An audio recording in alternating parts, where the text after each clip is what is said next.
Se liga, deixa eu te perguntar pra vocês, mas assim, acho que é mais direcionado pro Marcos. Marcos, olha só, você falou que experimentaram, encontraram nos fósseis e tal, o carbono 14. Sim. Que esse carbono 14, ele cientificamente, no máximo dos máximos, chega a 30 mil anos, né? Sim.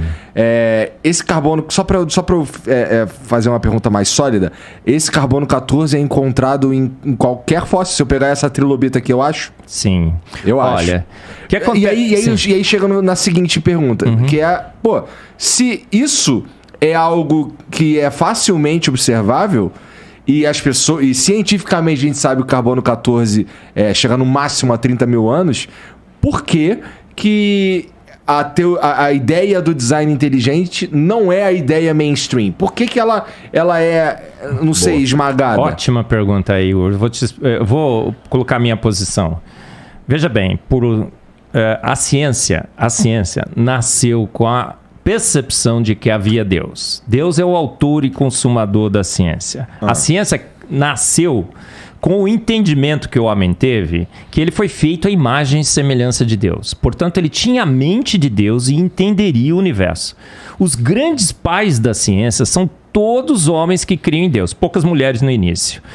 Newton, Pascal, Faraday, Thomson, o pai da espectrometria de massas, a minha área, Schrödinger, Planck, os pais da física, da mecânica quântica, aquela ciência que quanto mais você estuda, menos você entende, né?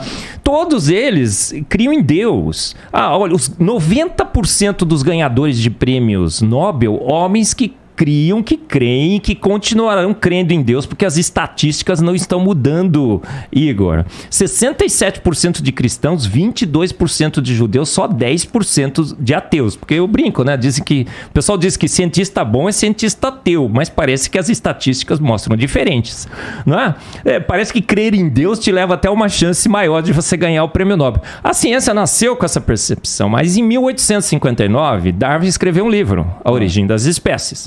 Que o pessoal fala, olha, tá recheado de evidências científicas. Não tem sequer uma evidência científica da evolução. Não sei se você já leu o livro A Origem das Espécies. Eu li, eu quero convidar todo mundo a ler. Você vai chegar no fim e vai perceber que Darwin tinha duas propostas, sugestões. Eu falo para meus alunos que você nunca em ciência deve falar eu acho, não?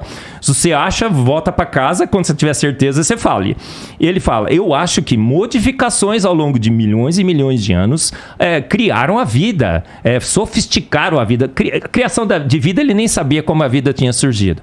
A academia, o positivismo, o iluminismo, estava muito forte nessa época. Comprou essa ideia. Se desviou de Deus, deixou Deus fora. Ele falou assim, Deus não pode mais colocar o pezinho na porta. Comprou a ideia e por 150 anos nós temos anunciado à sociedade, temos nas nossas aulas, são todas baseadas no darwinismo e no naturalismo. A mídia fez toda uma propaganda. Um clube foi estabelecido para defender a evolução, o Clube X, tem um livro todo que conta sobre isso. E a gente ficou por 150 anos dizendo, a gente descobriu a receita da vida, a gente evoluiu, Darwin estava certo, ele teve a maior ideia que o homem já teve. O Hélio Schwartzman escreveu um artigo na Folha dizendo que a evolução é mais lei do que a lei da gravidade.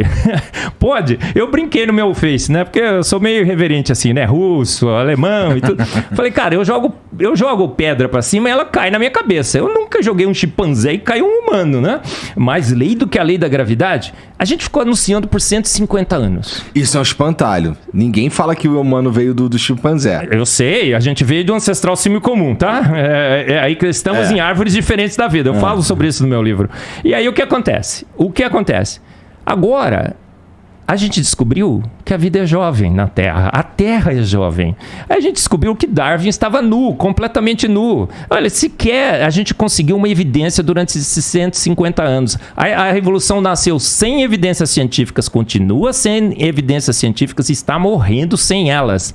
Como é que eu vou chegar agora, encarar toda uma sociedade, depois de toda essa propaganda que eu fiz e dizendo, gente, errei.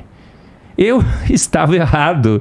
E agora esses hereges do design inteligente, esse design inteligente que inclusive aponta novamente a ciência para Deus, que pode trazer a ciência de volta para Deus, está certo. Então você percebeu o grande problema hoje? Richard Dawkins, ele disse o seguinte, perguntaram para ele, Dawkins, Que evidência você teria que te convenceria de que Darwin estava errado, que Deus criou todas as coisas? Ele virou e falou assim, ó, nem se uma estátua da Virgem Maria ganhasse vida e olhasse para mim e falasse assim, Dawkins, eu sou a mãe de Jesus Cristo, Deus existe? Ele falou, não acreditaria.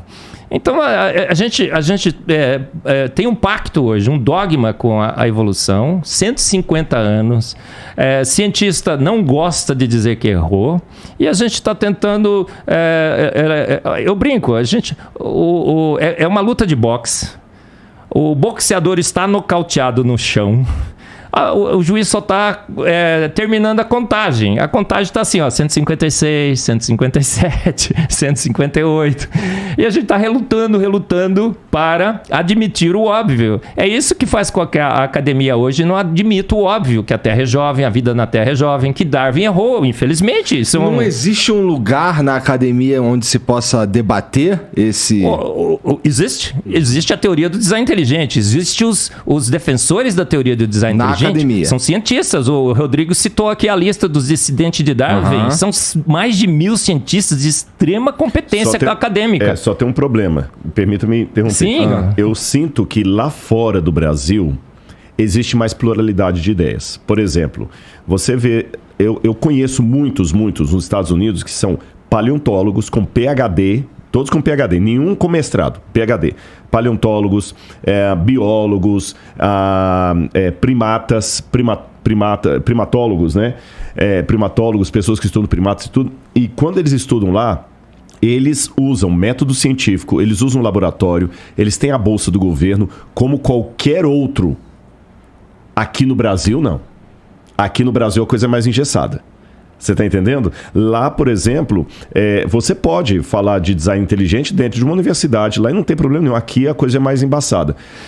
Esse é que é o problema. E mesmo lá fora, às vezes só um detalhe. Sim. Vou dar um exemplo até de alguém que... Olha, ele nem era design... ele é evolucionista. Ele acredita mais ou menos na evolução das espécies. Você falou do DNA, o Francis Collins. O Francis Collins, depois que ele mapeou o genoma humano, que foi a grande descoberta dos últimos anos na biologia, né? Mapeou o genoma humano. Tudo que ele falou aí do genoma, o cara decifrou. Isso é mais do que François Champollion decifrando a Pedra Roseta em 1822. O cara foi gênio. Depois que ele decifrou, que já estava esfregado na cara de todo mundo, que ele era o cara, ele publicou um livro, The Language of God, a linguagem de Deus. E nesse livro, tem uma parte que ele fala, os rascunhos desse livro já estão escritos há muito tempo. Mas eu só ousei publicá-lo e afirmar peremptoriamente a minha convicção da existência de Deus depois que eu encerrei toda a pesquisa do genoma humano. Porque pelos meus pares e pelos preconceitos do ateísmo metodológico, se eu declarasse essa fé no meio do processo, todas as bolsas teriam sido tiradas, todo o incentivo teria sido tirado, eu teria perdido meu lugar na academia e eu não continuaria a pesquisa. Então, por prudência, eu esperei terminar para agora falar assim, ele é católico, sou católico convicto, acredito na Virgem Maria, acredito nisso, e eu provei que um crente pode ter ciência, tanto é que eu mapeei o genoma humano. Está no livro The Language of God. Eu estou contando isso aqui apenas a guisa de ilustração, para vocês verem que tem também uma ideia de negacionista. Olha a linguagem que estou usando. Esses são os negacionistas. Eu vou falar assim, é mentira, Rodrigo, ninguém persegue crente na universidade, não tem isso.